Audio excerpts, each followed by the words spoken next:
Hello, everybody. Hey, how are you doing? I'm Dr. Gail, and this is Mary. And look who all is here today.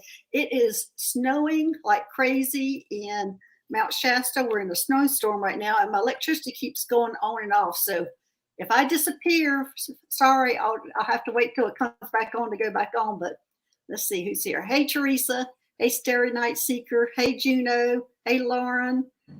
Hey, Dream Journey One, thanks for joining us today. And Mary, thanks for joining us today too. And it's 75 degrees here and very sunny. So I'm having a great time. I'm sure you are. My sister was talking to her yesterday about how nice it is up there. Hey, Linda. Hey, Star Night Seeker.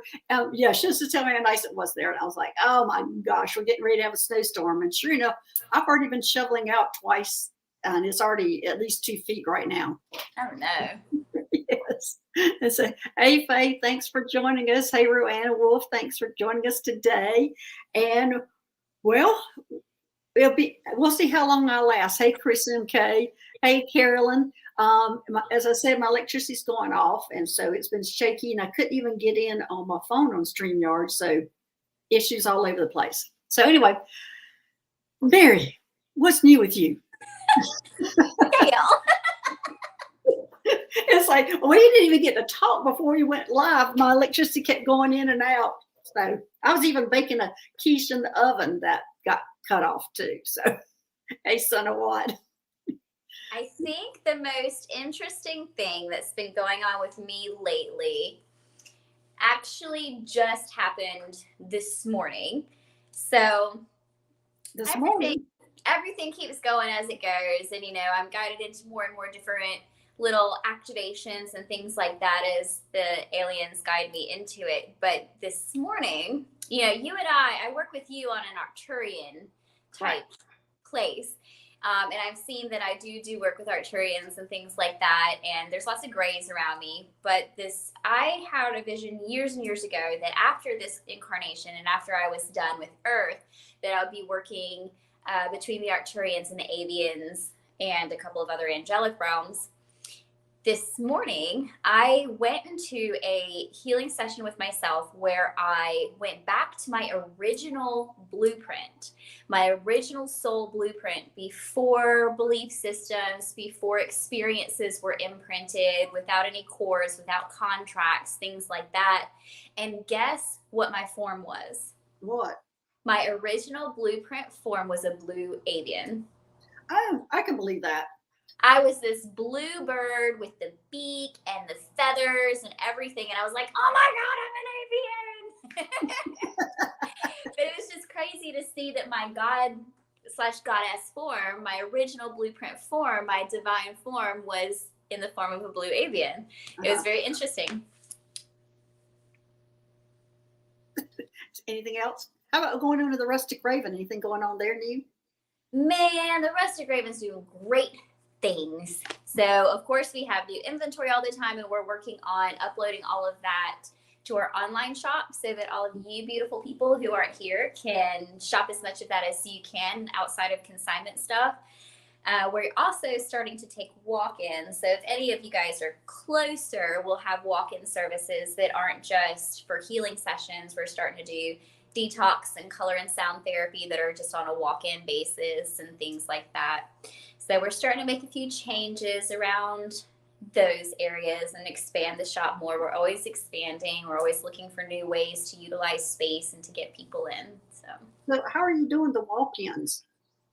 I mean, do you have extra help there, or are you just doing the color room and those kind of things on walk-ins? With the walk-ins, we arranged it to where I made training videos for the shopkeepers. So the shopkeepers can take walk-ins for things like the color and sound therapy and foot ionization detoxes, because that way they don't need a healer to do those things, because those are things that take care of themselves. You just have to have someone to prep the room, to prep the space, and then to break down the space. So yes, the shopkeepers are being trained and training themselves on how to do that so that they can start seeing people while I'm doing the healing work. That's great. That's really good. So everybody who's in Florence, South Carolina, or anywhere in the vicinity, just walk on in to see. One might not see you, but they might get a service.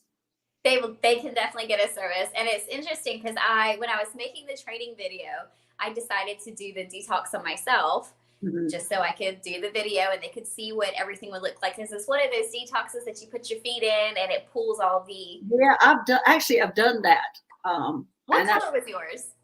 What color was my feet? Oh, the water. Oh, the water. It starts off, I think everybody starts off like an amber or dark amber color. I was thinking everybody started off like that. No? There's lots of different colors, but mine in the past has always been yellow. And I think that's just from like joint and tissue stuff and things like that. Because I know that's where I hold a lot of burden and traumas in my joints. Right. So I'm always doing so much there. But yes, or whenever it was that I did these training videos, I did it and my water was brown and it was like, gross. I was like, this is so cool for a training video. Everyone gets to see my feet in brown muck. And what does the brown mean then?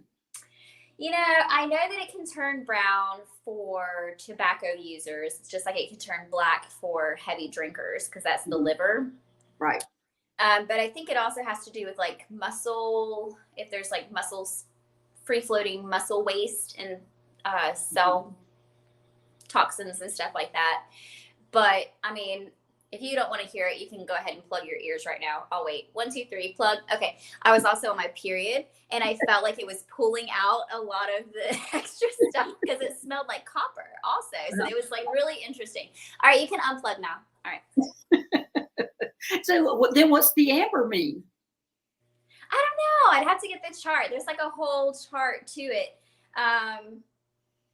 But if it's that color, it might be a mixture of like joint stuff and muscle stuff because that's like a yellow brown, I think, right? Yeah. So it might be a mixture of things. Yeah.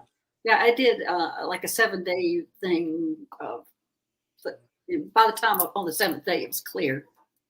Good. Yeah. So it cleaned it out. But anyway, didn't think we would be going into foot baths and so anyway. The human body is a wonderful thing. We have to take care of it or our spirit doesn't have anywhere to live. So. That's right. That's right. So, but anyway, I think it's not unusual, but you're talking about the blue avian because I went up to the Spaceship about 2 nights ago and I'm on the Alphabet Spaceship, which is called the Alphabet, and I'm in communications and it's a smaller spaceship than like what Susie's on. Or what I was on before. And this one has about 1,000 people on it. And it has 3 layers. The top layer is where the people sleep or their personal space. The middle one is where I'm mostly watching because I'm in charge of all of it. But when I walked into that room, there's 4 people or beings sitting out there and watching monitors. And there's like 60 monitors. And if you remember, I had to redo my espionage training. I had to do a refresher on that. Well, that's what we're doing was we're monitoring all those people who are doing those espionage things. And it's like when I was in there, there's like 40 monitors going, but it has a capacity of 60. And there's 4 beings. And the one on the very right was a blue avian that was monitoring it. And there's 2 humans, 1 avian, and the one in the most interesting one was the one that looked like a what do you call it? The dragon, the big lizard, the what do you call it? The one that kind of flanges out when it gets like a grilled. Yeah. Well, anyway, it was one of those, and its grill was out because it was watching all this espionage stuff going on, and they're monitoring it and making sure everything's good. So it sat about a foot taller than everybody, and its thing was out like this, and I'm sitting. It's the most fascinating thing I'd ever seen. And it had that dragon-y or lizard kind of face to it, but it was sitting. So I obviously had to be in hybrid, but that thing was just kind of moving around because he was monitoring whatever. And they do shift changes. So next time I go up there, I'll probably see different ones sitting there. But it was most interesting. It was like a human, another human, and then the blue avian. So it was very interesting to go in there. And so, and then the lower level is like engineering and all that kind of stuff is the lower level. And you can look down in that through the windows. You can look down into that area. So that's why I stay in that area a lot. So I'm sitting there watching the monitors, and I'm able to see down into the captain and everything that's going up on there. But that's my new job, is that's why I had to retrain in that. So now I'm overseeing all these things that are going on. So that's my new job. It's pretty interesting. You get a new job like every 2 weeks. How do you keep up with it all? It is fast. My new jobs do change quickly, but it is more than that. But it's also my gifts change that quickly too. What my skills are, I'd say there's usually the last 6 weeks to 3 months is how it's gone, because I keep escalating, and it's all of a sudden I've got a new skill. All of a sudden shows up, and I'm going, okay, where'd that come from, and what is that? So that's how it goes. So spaceships and new skills. This one, this is not in my comfort zone because I'm a medical person. So this is not in my comfort zone doing this, watching all the espionage things. And it's everything. I mean, it's everything that I've done before that I'm watching now, going and rescuing ETs and all sorts of things. I can't talk about all the things that we do when it comes to that area. Yeah, but espionage, it just sounds so interesting. So are these like top secret spy cases we're working on? No, there's a lot of top secret stuff that I don't talk about. I don't even put it in my books. I don't, there's a lot of those things I can't really talk about. She said it's classified. I can't speak on it. It's classified. I'm going to do a classified sticker or like a stamp. Classified. What do they call it, classified? I never asked if they call it classified. I just know I don't need to talk about it. I don't need to go there. So, and they never even told me that, but I just don't. Too much. So anyway, all right, everybody. I think we've talked about ourselves enough. It's time to talk about y'all. So who has some questions? Hey, Lisa, I think Mary told me I'm a starseed. What is the purpose of being a starseed? Should we take that, Mary? Yeah, you're the expert. She's here to talk to you about that. She already has what I had to tell her. What was that? I've already talked to her, apparently, so she already has what I had to tell her. Yeah, she wants to know what the purpose of starseed. I want to know what that is, too. What's the purpose of being anything? Well, the purpose of the starseed is to raise a vibration here on Earth. You're actually from somewhere else, and you decided to come reincarnate or incarnate here on Earth, and you volunteered to do that, and it's to come here, as I said, to help raise the vibration. Just your presence here will do that. So, healing the collective. Yeah, healing the collective. Well, also everybody has a different strength. Like if you're like a family person, the starseed will be elevating or enlightening their children or the family. Or it can be somebody who takes a role outside the family who elevates or, enlightens people outside. So a starseed just has that ability to do that. And their importance is to be everywhere here on Earth, to be able to do that. Okay. Anything to add, Mary? No, I love that. That's beautiful.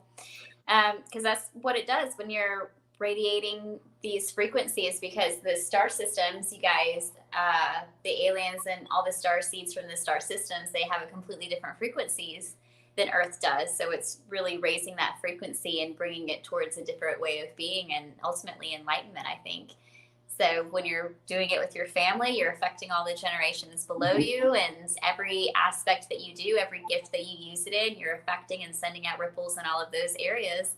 So it's a big job, but not when you actually have to work out outside of just being who you are innately and doing your healing work. Right. You just are who you are. And I think that's a lot of why we don't remember who we are, is that we just innately go into these roles. And I think a lot of us, if we knew who we were, I'm not sure that your impact might be a little different on Earth than that. So. Why do you think that is? If we Well, knew who we were when we incarnated, how would our impact be different? I'm not sure how many would go the normal lifestyle. Like most of us, conform to our lifestyles here on Earth as being a human. I'm not sure that if you knew, like, you were a blue avian or an Arcturian, that you would be so willing to do that. You would just probably stand on going, I'm a blue avian. I'm not having to deal with a human. I don't have to deal with you guys. So I think we would be looking at it very differently. But I do think we are learning where our roots are, but we've already experienced our human life, so we can integrate it now. I like that. So it's about the integration, because if we already knew who we were when we came here, we wouldn't allow ourselves to have those human experiences again. And then we wouldn't be able to integrate the two together. We would just be this alien on a Earth planet. Exactly. Not giving anyone the time of day, not really even Exactly. Exactly. And I think that was how it would be. I think we wouldn't, as a human, we're not give it time of day. I'm just here just to do my job. But I think it's being more effective as being integrated in being a human. I think of being more effective that way. Love that. Okay. All right, Lisa, I hope that helps. So I hope you know what I'm sure you're just being you is affecting Earth. So, okay. All right. Next question. Hey, Gino, do the incoming solar winds affect the ETs also? I'm sure they do, but I think they probably deal with it better, like how it affects us a lot. But they have such more advanced equipment and technology, and it might be that they have shields and it's just like a nothing to them. But I'm not real sure, and I think that would be also would be different species, different spaceships, different planets, how that affects them. I've been having really a hard time lately trying to put a blanket answer on all species because they're so different. And the more I meet, the more I know how different they are. And so when I talk about the ETs, it's really hard for me now to say this is a blanket answer for all of them. So Mary, you have anything on that? Not about their bodies themselves. You're the ET expert with that sort of thing, but about the energetic effects. They could be feeling energetic effects from it the same way as humans would, to a certain extent, from their frequency and their perspective. Because if you think of solar energy or fire energy as an elemental in general, what it does within our bodies is it melts away things that don't need to be there anymore. So it helps us purge and release fears and worries and stress and things holding us back. But it also helps us develop and grow into new things and have new bonds. And then it also is nurturing to a certain extent. If we can take it and allow it in, if we can allow ourselves to receive that, it can also be nurturing, offering us warmth and food and things like that. The fire elemental helps us with those sorts of things. So it's actually a very whole elemental. It's just the intensity within which it hits us with and how we deal with it, and whether we allow ourselves to work through the effects of it versus resisting the effects of it, as to how much work it can do inside of our bodies versus it just affecting us on the outside and causing us stress and chaos and pain. Good. Okay. That sounds really good. Better said than I did. No, because that also goes into like the individual aliens, and because of their frequency and the dimension that they live in, how that affects them individually, I have no idea. Right. But it will affect them very differently than it affects a human, because they probably don't carry as much fear. No, they don't. Well, again, I can't say about every race, because there's so many hybrids also out there that are human hybrids and things that, the human part of that. Anyway, all right. I think we beat this question. I'm sorry, Gina. Get this question out of here. That would just bring Juno on to have that discussion with her. Okay. All right. Next. Okay. Hey, Lisa B. Are some people radiating higher frequencies with more power than others? For some reason, I think this might be true.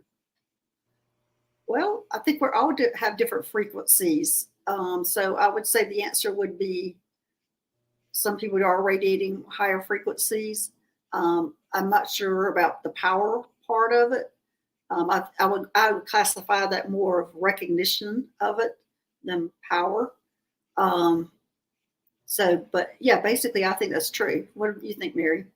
I actually think that also, I like that you said it's recognition of it, because when I think of power, I think of someone who has released enough of their trauma and their fear and their false beliefs to be very open to focus their power on very specific, in their gifts on and their frequencies on very specific intentions and purposes. So we all have frequencies that we radiate out, and if you're a positive person and things like that, you're radiating these high rates anyways and these high frequencies anyways. And as starseed energies, you're radiating higher frequencies than regular humans. But if you focus that, and if you do your healing work, and if you allow yourself to be open and allow yourself to stand in your full power versus fear-based things and stuff like that, then you probably are radiating those same high frequencies more powerfully in certain areas. So yes, so like you said, I think you said the awareness of it is the intention of it. Yes, I agree. All right, good. All right, thanks, Mary. All right, next. Hi, White Dragon. When it's needed, can the ETs get you in 3D without getting scary? You witless. Oh, okay. Can the ETs come to 3D without getting scared? When it's needed, can the ETs get you in 3D without getting scary? You witless. Well, that's a good question.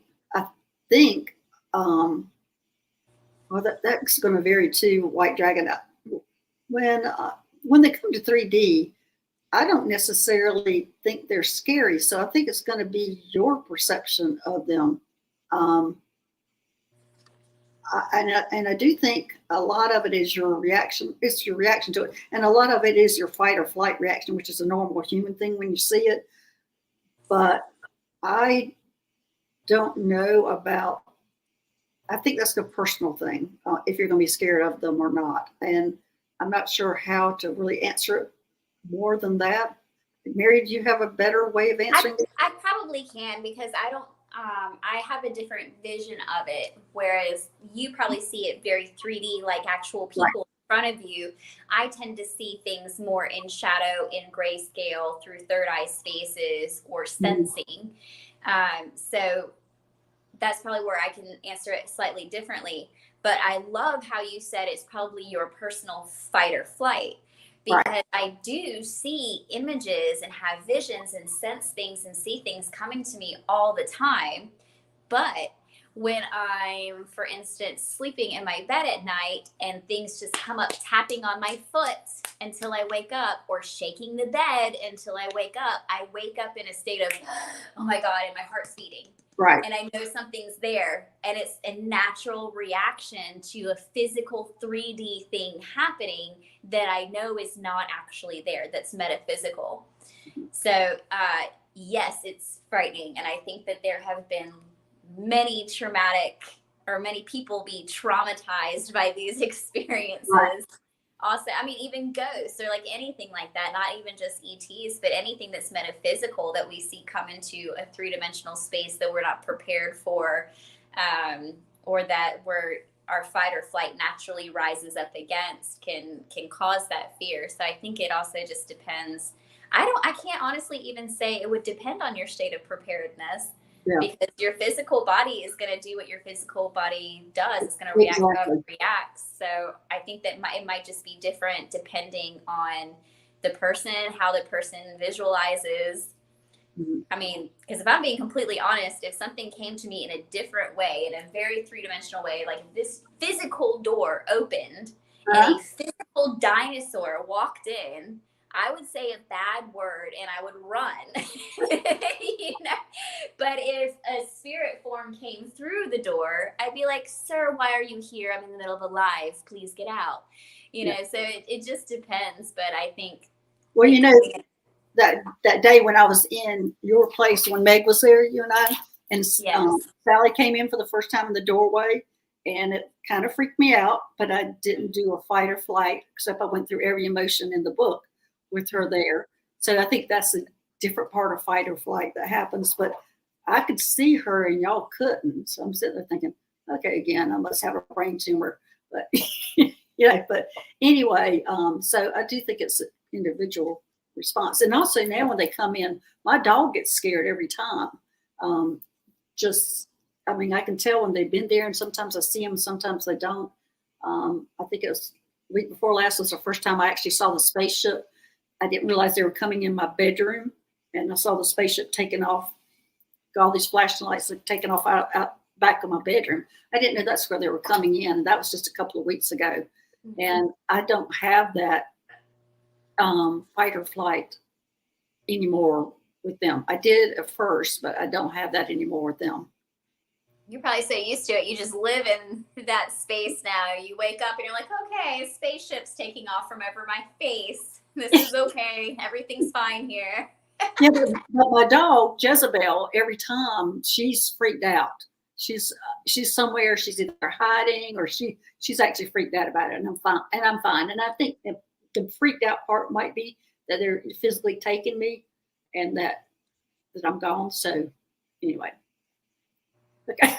Another question, we could go on days on this.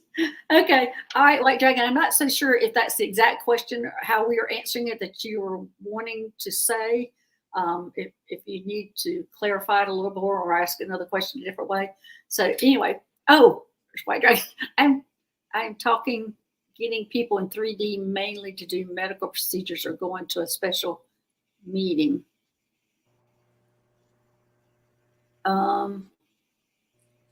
Are you talking about coming and gathering them and going up to the spaceship to do the medical procedures or going to a special meeting? Again, that's just going to be a person-to-person thing because, as I said, I don't think anything of it anymore, but my dog does. So, okay. All right. Let's go on to next. Hey, Son of Watt. So much has been happening the last 2 weeks. Are there any new messages from my ET guys, or is there something I should be doing? Oh, okay. Well, let's see. I pulled out the activation. In fact, I wanted to talk to you about this earlier, Mary.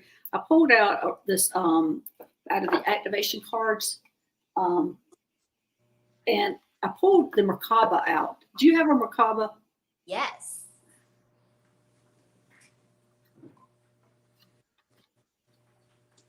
I have a Kambaba Jasper Merkaba. Oh, wow. Well, Son of What, I didn't know why I pulled that out, but I think it's for you. And it's about the frequency of the Merkaba supports our ability to use our consciousness to transverse into other layers of reality and dimensions. It activates our access to our Akashic inheritance as well, merging the totality of our experience into our present to serve our highest purpose. And actually, I'm not sure how many people know about the Merkaba, so I was going to talk about that a little bit, Mary. Let's see. I'm going to say the energy is energy field. The Merkaba is an energy field around us, and it says the energy field has the geometric shape of a star tetrahedron, which consists of two equally sized interlocking fields of a tetrahedra, which are pyramids with a common center. Through the counter-spinning of these fields while breathing in certain patterns, it is believed that we can change or move our perception of reality into other dimensions. It is why the Merkaba is believed to be the vehicle that allows us to travel through different times and dimensions. Do you have anything to add to that, Mary? I mean, because I know that it's a vehicle, and I've been in a Merkaba before, but I went underground, and I'm not sure why I went underground with it, but I did. It was really good. If you're talking about going underground, I feel like that has to do with the lower realms, the subconscious mind, the core of everything, and healing into those spaces and bringing that out. So when I think of the Merkaba, I think of a vehicle of light that kind of connects me with Archangel Metatron. and how we can do healing throughout time and space and interdimensionally and all kinds of stuff. And it really has a lot to do with just completely freeing your human from anything human so that your spirit can do anything that it needs to do and go anywhere it needs to go. And I almost feel like something I was picking up around this particular question related to that a little bit. Part of this is similar to what I said earlier about how I went in and found my original blueprint at the core and released everything to see the divine form in the completely healed state. And the other part of this, I feel like, applies to this question because I was sensing something coming up towards the heart space, almost like something was wanting to bust through the solar plexus into the heart space. I agree. Son of Watt is getting ready to bust wide open. He's just now accepting what he's doing. Okay. Who he is. I get the feeling he's busting open. And there's something to do with the Merkaba, though. And I was sensing a little bit of sadness around that. Like maybe there was something that needed to be let go in order for this to happen. But where I feel like it applies to the Merkaba is that core healing. So there might be some sort of soul retrieval or old contracts or old imprints and old beliefs that really just need to be released before we can just bust through like that. There might actually just be a ceiling or a limit or something holding you back from your completely healed form and from really taking on that power. And it doesn't have to be a particular story, like something that happened to you in childhood or anything like that. It can just literally be a clearing of all things holding you back from that space. So that might be how this applies, and some meditations with that or some healing work done around that. Right. I'm getting there needs to be some healing work done around the solar plexus, Son of Watt. There's something healing that needs to be done there. Maybe you need to do some meditation or go have some healing work around your solar plexus. And I think that's going to open you up for your heart. But I'm going to send you the stone, this energy from the stone, because this one does connect the heart to the solar plexus. And that's what my guides are right now telling me is I need to send you that energy. But it's the solar plexus that you need to do some healing work on. So I hope that helps, Son of Watt. So there's something I should be doing, working your solar plexus. There you go.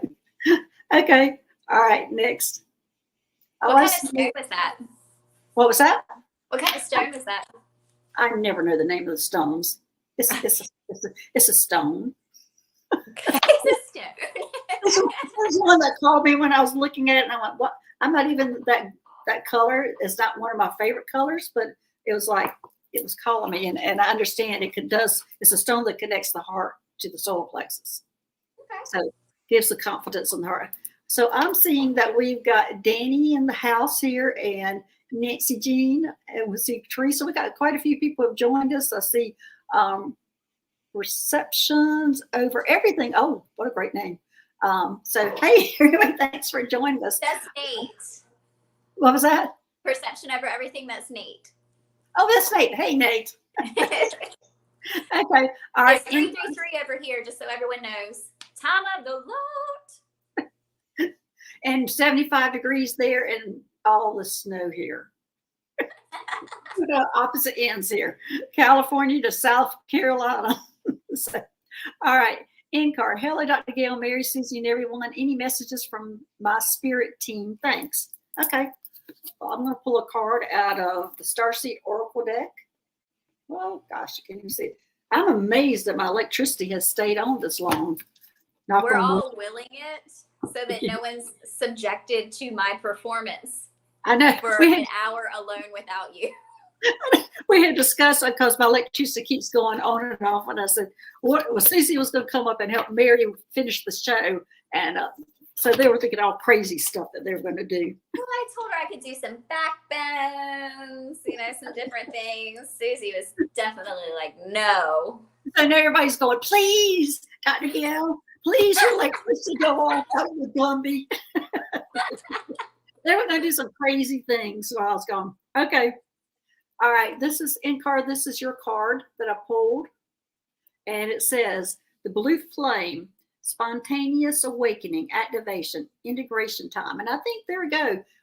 it's time for you to be integrating that starseed person or your ET heritage and into your human body. And I always look at this blue flame and I see myself traveling. My light body, that's what my light body looks like when I travel. It looks like it has a blue hint to it. So, Mary, you got something? You got cards today? Well, I got a message. And so when she originally asked this question, I just tapped in and I was sensing a lot going on in the mind. So my first thought was stop worrying, but it's not something that you could even control until I heard what Gail had to say about the integration, because I was sensing, oh, it was like screaming. It's like noise in your head, just screaming, so many voices and so much going on and swirling kind of energy here. But after hearing what you had to say, Gail, it's almost like what's happening is the throat, everything here is healing and integrating, and the throat is the space where you align what you want and your intentions with your destiny and your path, with your highest path. That's where that alignment and that blue flame portal is. So once that begins to integrate, all of this is going to soothe and calm on its own anyways, as that energy begins to move up. So messages from me personally, not necessarily from your spirit team, but from me personally, is don't freak out. Whatever you're going through, whatever worries you have, whatever fears are coming up, whatever all this noise and chaos is happening, it's not going to last forever. So don't allow yourself to suffer in it. Don't just sit and think that this is the way things are and it's never going to get better. This is just part of that integration process. The energy's fluffed up and acting crazy, and eventually it's just going to move through and everything is going to be fine. So just flow with it. If you feel like a crazy person, be a crazy person for a week, and then everything's going to be fine. I promise. Okay. Well, there you go, Inkar. You just got the go for being crazy if you want. Okay. All right. Next. Hey, White Dragon, is it true that most that do this visiting transfer work mainly gray hybrids and tall whites? That do this visiting transfer? Well, I don't think that's what we recognize the most, because the tall whites and the grays or the gray hybrids work together a lot. And for me, when they're visiting me, it's the gray hybrids that visit me. And I haven't seen any other, but you hear people talk about they're having visitations from all different types of ETs. So they could be hybrids and they can look differently, or they can be ET species or specific, but I don't know, White Dragon. I would say mostly what we hear about are the tall whites and the grays. But I think that it's highly possible that tall whites do a whole lot. And I don't know anything about aliens, really, guys, so don't listen to me or anything. But you do hear a lot of stories about angel visitations. Mm-hmm. And when you think about what an angel looks like, it looks like a tall white. It looks like a lot of white. To people who aren't you, Gail. People who aren't you. It looks like a big ball of white light to people who are not you. They look totally different. She's like, no, they look like beautiful humans. Yeah. Angels, I mean, they have a light around them that practically blinds you when they show up. A tall white, I don't see that kind of light around them. They're just tall and white. But there's a white light energy. So to me, that kind of reminds me of maybe people who have had these visitations but didn't really know what they were looking at or dealing with. Yeah. And it was possible that they were claiming angels or saying angels when really they were seeing these whites. Oh, definitely. I agree. I think when they were seeing these, they labored a lot on them because there's special gifts and powers and things that they're just all angels. That's what they could accept, is that's what it was. I keep looking over because we're in a storm. Oh, there's a guy shoveling. He's shoveling snow over into my yard. Put a spell on him. Get your aliens out there to punch him in the kneecap. Okay. All right. Next question. Hey, Mandy May. Hi. One night before falling asleep, I had a vivid image in my third eye of a female face with a beautiful smile. She had deer ears where our ears are. Do you know who she could be? Oh, that could be my Sally. My Sally. She is part deer. And well, the deer's descended from her, and I'm not sure if she looks the same, but Sally was the very first one I saw through a third eye. That was the first one I saw when I wasn't meditating or doing anything. She came to me as I was at the Rustic Raven, the one I talked about earlier. But she is the deer, but she stands like humans. She's aqua, and she has little deer horns. So, and I can't remember what the name of that species. I'm thinking it was Ursus. I'd have to look that up. I mean, might want to email me, and I can give you a little bit more information on what she was called or what their planet. Their planet was really had like orange butterflies and things. It was amazing. She's a great guide, but it's her first time on Earth, so she's made a lot of mistakes. I've laughed at her a lot, and she wasn't even supposed to show herself when I was at the Rustic Raven. That was a mistake in the beginning, and she stayed with me all day that day. She wore me out because she kept wanting to make sure I was okay. But Mandy, if that's the kind of guide they're great, and they have a great sense of humor. So, yeah, lucky you. I love Sally. Sally is over at the Rustic Raven all the time, and she was like a little diva there in the beginning. Where is her crystal? Yes, she has a specific crystal that she wanted, and that's what brought her about. I had bought that crystal, and she showed up, and she wanted, and I took it home, and then she wanted me to bring it back to the store. Anyway, she was a little diva in the beginning. She was. She needed lots of attention, and I was like, nope, not doing that. Okay.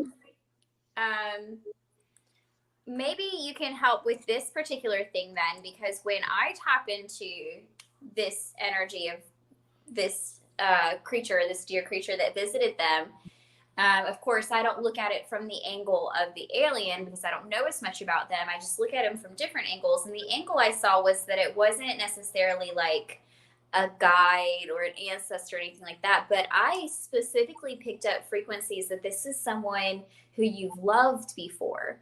Like this was a love connection from some other time or space or realm. So I don't know if that's something you resonate with or that you felt also, but it was definitely like a love connection between you two. Wow.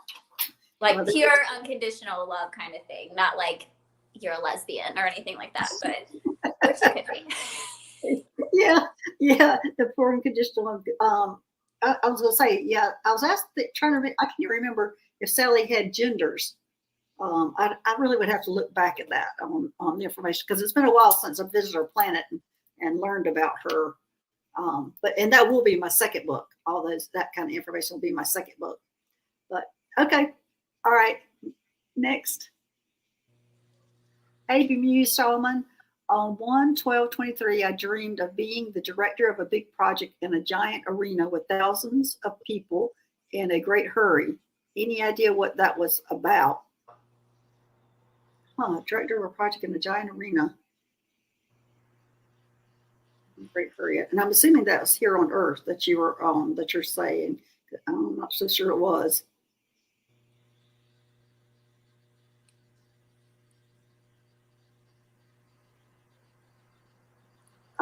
I'm seeing it, but I'm not getting much information yet. I'm going to keep on looking at that. Mary, do you have anything immediately? Because I'm not getting anything immediate on that one.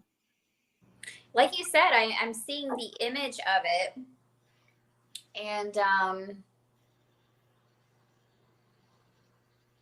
need to start writing to see if it comes through. You're a leader. Mm-hmm. I mean, honestly, right now, this is a bigger question. So Gail might need a little bit more time, because what we're doing here is we're deciphering your life path and purpose. Yeah. Within a single question is what that is. Yeah, I think that's going to take a little bit more time, Shaman. I'm sorry, but I see it, and immediately I got that you're a leader. So, it's directly indicative of something that you're here to do. It's a purpose kind of question is what that is. Yeah. Okay. All right. I'm sorry, Shaman. That's just going to take a little bit more time. So we're going to move on to the next question. She's saying it seemed like a spaceship. It doesn't feel like it was on Earth. Okay. Hey, Nancy, what is a crisis phase? What's that about? You know what that is, Mary? What Nancy's talking about? Oh, Susie's showing us something. Come on, Susie. I don't know what you're talking about. Ha ha, Susie's got to come on. I'm still stuck on the other question. I'm still trying to channel the other question. Okay. All right. She says she's not coming on. Susie. Hey, Nancy, may I get a card, please? Okay, let me pull you a card. I don't know what she was showing me. I couldn't see it. The stone, the crystal. Was it a chrysoprase? Yeah, it was something. Oh, is that what it was? She was saying the chrysoprase. What was Nancy asking about that? Oh, my blue stone. You talking about this? This? The one you had earlier, maybe? The one that you held up for the solar plexus heart? Oh, that's what this. Oh, thanks, Nancy. But I want to go back to the other question just for like 2 seconds. I know that that's a big question because this is actually about your purpose, but something about it's nagging at me. And it's the hurried, the people in a rush thing that's nagging at me. We're picking up that you're a leader, that you're leading something, that you are in charge of something. The part that's nagging at me is the leader. And what you need to know about this is that the timeline has sped up. You were at a certain timeline, but because of all the energies coming in and because of your own personal healing and growth and things like that, the timeline itself has sped up. So now you're working a little bit more quickly, and that's what all of this rushing is. So I'm kind of sensing that everything's going to fall into place as it will, as long as you make sure that your intentions for all of the healing work that you do are for the greater good, not just your personal gain. Because anything that's for the greater good is also going to be good for you. But we're not focused here, we're focused here. You're a leader of all of these people, not just for yourself. And the timeline's speeding up. So we're going to have to go more quickly. We're going to have to make sure we focus on those higher realms and the greater good and the collective versus internal and just self. Okay, yes, that's it. Well, then everyone came in and they were like, yes. So I Mandy. There you got your message. Okay. All right, Nancy, may I have a card, please? Okay, I pulled a card. It says empathetic starseed. Ooh. Yeah. And it says energetic sovereignty, absorbing what's not yours. So there you go, Nancy. They're telling you to quit absorbing what's not yours. Put up your boundaries. That's so hard for an empath.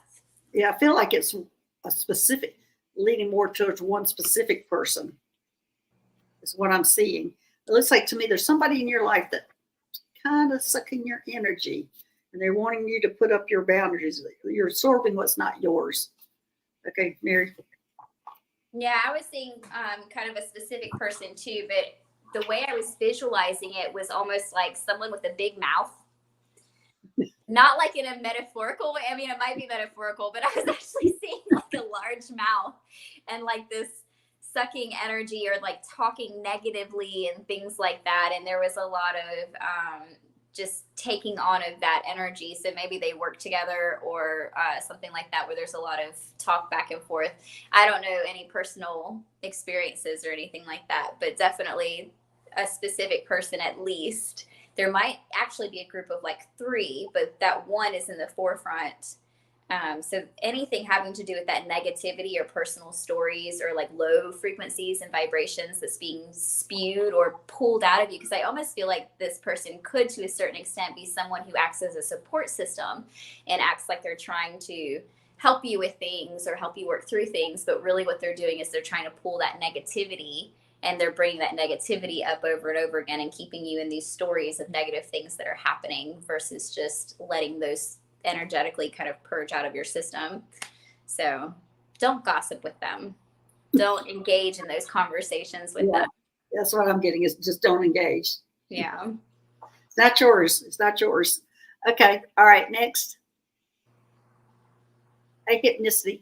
I'd love a card. Okay. I'm going to pull out of my secret language of color. I can't believe, Mary, you don't have cards with you. Oh, I do. I have lots of cards with me. Okay, that's just what because you I had have all of my decks with me. I said you hadn't pulled up a card yet, and I'm going, that's unusual for you. You usually just pull one up immediately. Well, yeah.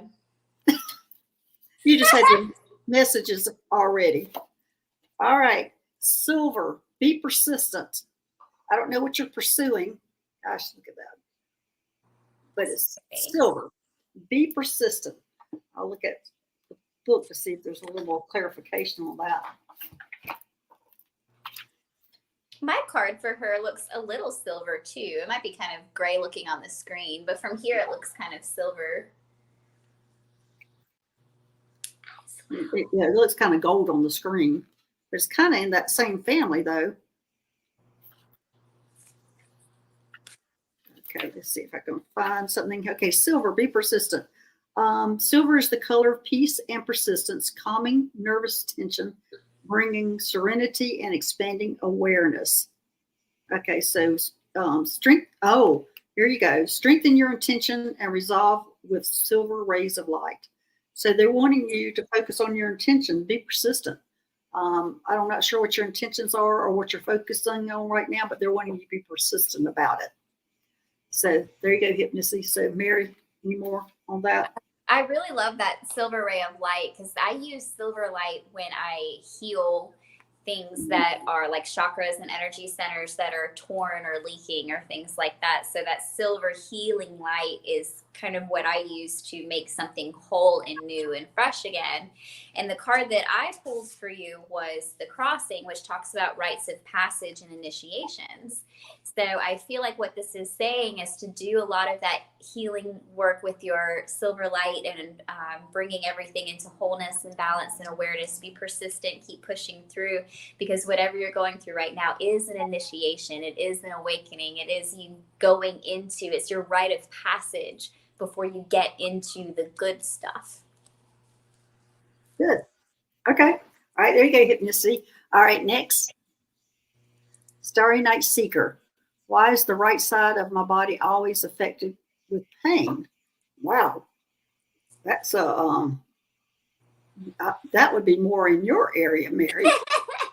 First off, I get this question off you. I guess it depends, though. Now, immediately, I think the right side of the body is your masculine side. Mm-hmm. So this is where we hold traumas around. Honestly, the first thing that's coming to me specifically for you is your root chakra. So there might have been some inner child stuff or some things happen before the age of 7 or so. And for you, I feel like it might have even been up to the age of 14. But what these things happen is when the root is hit so much with these experiences, it stops maturing to a certain extent, and it stays at these levels of immaturity within that particular chakra, and it can even become off balance one way or the other and start leaking out towards one side of the body.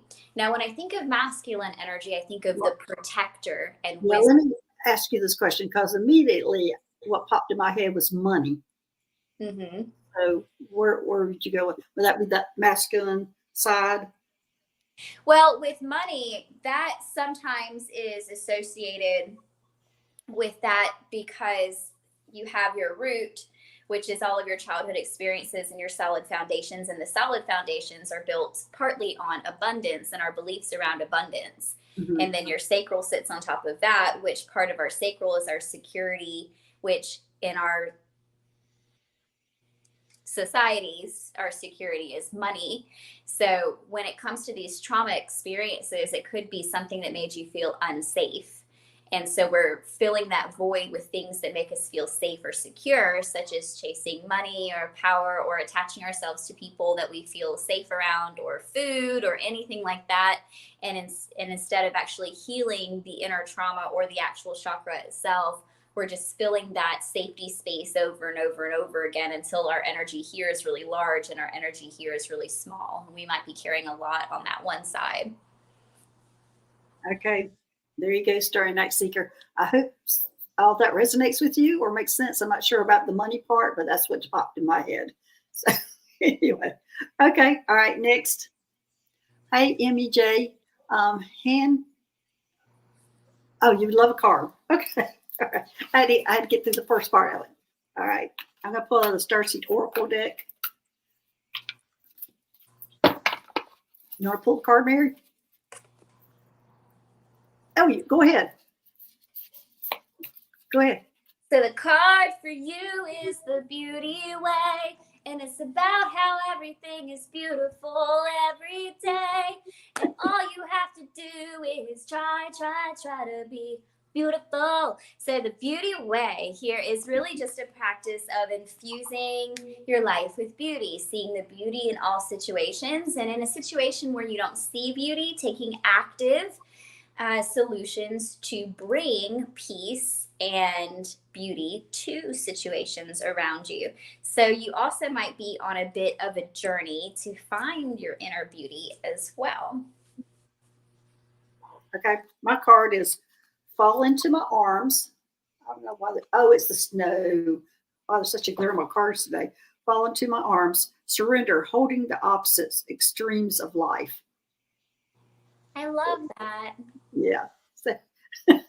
Mother Earth giving you a big old hug. Yeah, exactly. The best hug is an angel hug. That, to me, that's the best hug. Wrapping into those wings, there's nothing like an angel hug because they're so big and oh my gosh, they're just. Do you see my wings? Do you see them? Oh, I think no. Yeah. Of course I do. You got humongous angel wings. Yes, I see your humongous angel wings. Just wrapping everybody in them. Okay. I'm not talking to you anymore.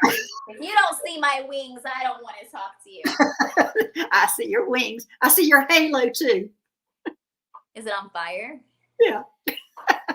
Okay. All right. Next. Hey, Sue, may I have a light language message? Thank you. I don't do light language. Do you, Mary? But I can give you a card. I mean, that could be. Go ahead, Mary. I can do light language. I usually don't, though. Uh-huh. Because it literally just sounds like people speaking tongues, and it's not like my focus. Right. But what I can try to do, all right, so what I can do is either just do the light language message and let it just do whatever it does, and you're not going to know what it means, you're just going to feel it, or I can try to interpret the light language message and just give you the interpreted message. Are you pulling a card, Gail? I am pulling a card. I'm just fascinated with this explanation, though. Because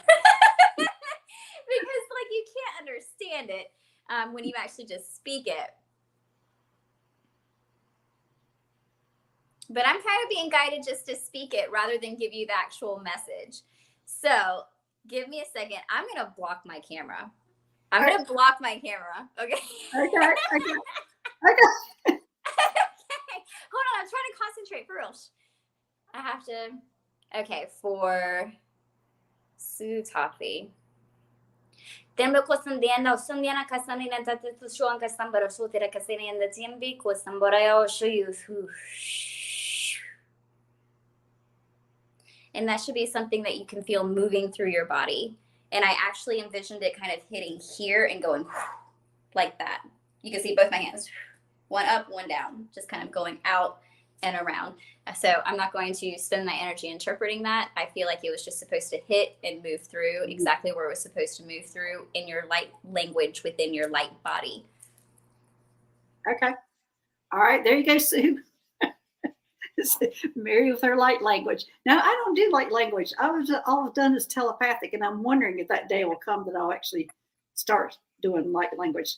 I don't know. Do you know what species you're speaking from? Whenever I do it, I always see archangels. So okay. I believe it's just angelic language. Angelic light language is what's happening. Okay. Okay. All right. There you go, Sue. Okay. Next. Do ETs dance? Hey, Gina. I hope so. Yeah, they do dance, but not all of them. In fact, it just really varies on which species. But a lot, I know the gray hybrids dance, and I know they dance a lot on the Ashtar Medical one, but I don't know about all the other species. So I'm assuming they do, and they do. They all like to sing and dance, and they do. I would say they look more into the arts than we do, or place some more importance on that. So there you go, Gino. So some ETs definitely dance, and I know the gray hybrids dance. Okay, all right, next. Hey, Gigi, besides inflammation, what are the other conditions a Merkaba shungite can be utilized for? Do you know the answer to that, Mary? Well, shungite in general is really good for cleansing and purification, grounding, releasing negativity and negative energy. So when I think of a shungite in a Merkaba form, this is probably something that's really helping loosen up those core issues and shoot you more towards those upper realms. Okay. Oh, there you go. Now the shungite, is that the one that also gets rid of the electric, like your on your phone and so maybe it would make it clear that when you're traveling in it, if it's a shungite Merkaba, you don't have the interference from all the outside things going on. Maybe I love that actually, because I kept sensing something slippery. So the only way I can describe that is just like it just goes more easily. But yeah, you said it a lot better. It makes it slippery. A slippery Merkaba. Okay. All right, everybody. We're at an hour. That's all we need to be taking of Mary's time. So thanks for coming. I appreciate every one of you. And we will see y'all later. Thank you. And thanks, Mary. All right. Bye-bye. Thank you, Gail. Bye.